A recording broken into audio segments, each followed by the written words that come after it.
Right now what I'm going to do is I'm going to show you one of the symptoms that you're going to get if your stop switch here on an embedded touchscreen treadmill, if this stop switch gets stuck. On some of the other machines that we have, like our LED machines, you'll get a code that'll pop up on the window that says no rail. But on these embedded machines, you won't get a code, but you'll get a specific symptom that will tell you that you definitely want to check into this stop switch as being a part of the problem. So right now, if you're looking here, you'll see this embedded screen. Everything looks normal. All the buttons and everything work. Now, right now, I'm going to simulate the stop switch being stuck open by just pressing and holding it there. And you'll notice that still looks pretty normal.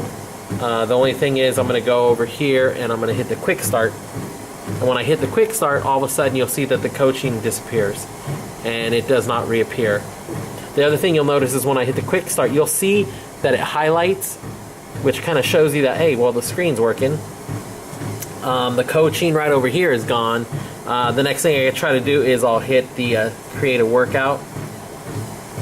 Actually, that's not working at all.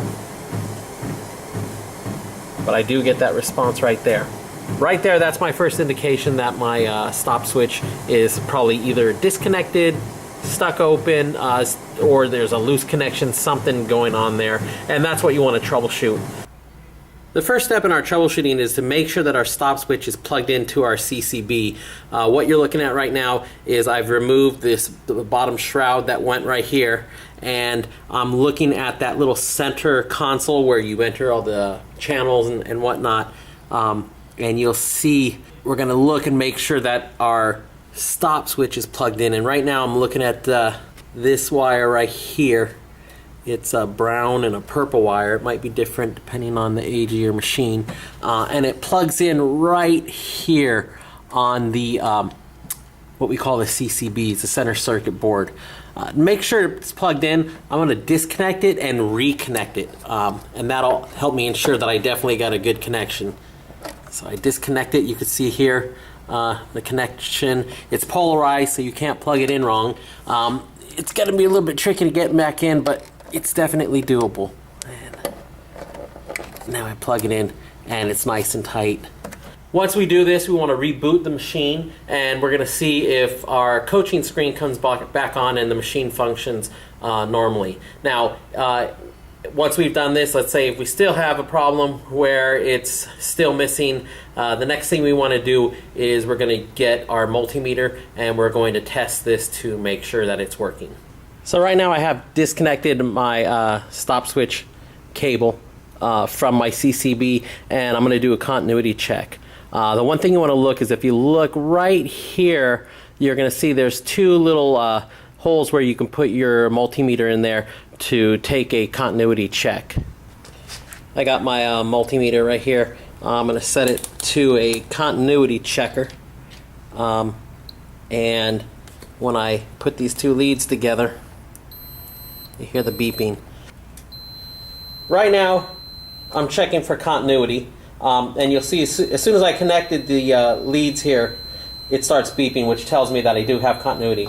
Close the switch, press the button, let go, press, let go, and right here is what we see in a functioning switch. If the stop switch, there's an issue with possibly the cable or maybe the switch or something, you would get nothing. You would have your multimeter leads here and you'd have no continuity. If you're getting this, the next thing you want to do is you want to inspect the cable and make sure there's no damage. I removed the back plastic housing from the embedded screen so I can get access to this little spot right here. If you look right here, you'll see this plastic housing that holds the whole this display on here. You have this little post that comes through this hole. Right in here we got a bunch of cables. We got our hotbar cables as well as heart rate cables. And what happens is during installation, and I also removed these screws here that hold on here, but during installation this gets pushed in here, and you can see that, like right now, this cable is stuck right there. Now, if when the installer's putting this on, if they're not paying attention, they'll sit there and try to force that post through, not realizing that one of these cables is stuck. And one of these cables happens to be our stop cable. So what you want to do is you want to just kind of give a visual inspection. You'll need to look through the little hole right here. Now I'm going to go ahead and put this back down, make sure that my cables are out of the way, and push it down. And that's the inspection you want to do to make sure that your extension cable is not damaged. If the extension cable is not damaged, yet you're still having the issue, the next thing we're going to check is we're going to check the connection from the hotbar to the extension cable. We're going to have to remove the bottom portion here of the hotbar plastics. If you'll look, you're going to see that there's 8 screws right here. It looks like there's 9. It's really 8. It's only these 8 right here that you'll need to remove, and that'll allow us to drop the bottom of the hotbar out. So now that I got the bottom of my hotbar off here, you could see right here is the connection for that hotbar extension cable. First thing we're going to do is we're going to do a quick continuity check on this cable to make sure that there's no other damage that maybe we didn't see. So right now I'm just going to disconnect the extension cable from the hotbar mechanism. Here's my extension cable. I want to make sure that I have continuity on this cable on the brown and the purple wires that went to the CCB. So we're going to do a continuity check right here. And then if you look, I'm pulling this one over. Hoping you can see it. Maybe you can't. Yeah, there we go. This is that other cable that we were using earlier. And we're just going to do a continuity check between these 2 points. So I'm going to start with my brown wire. So I'm going to get my multimeter and I'm going to connect it right there. Then with my other lead, I'm going to connect it to the brown wire over here. And you see I got my beep. Means I got continuity between these 2. I'm going to switch this one over and go to the purple wire. And note, it might be different colors depending on the age of your machine. I'm just referencing these 2 off this connector. And now I'm going to go to the purple wire. There. And I got continuity. So what I've shown right here is by doing this test, verified that our extension cable there's no breaks in the line between this little piece right here that goes into the CCB and this piece here that's going to connect to the hotbar itself. The next thing we're going to do is we're going to check our connections right here, which goes right to the hotbar mechanism. Use our multimeter and we're going to check between the purple and brown wires. If you can see here the little silver parts and the little shiny parts in this video, this is where we can put our multimeter leads in.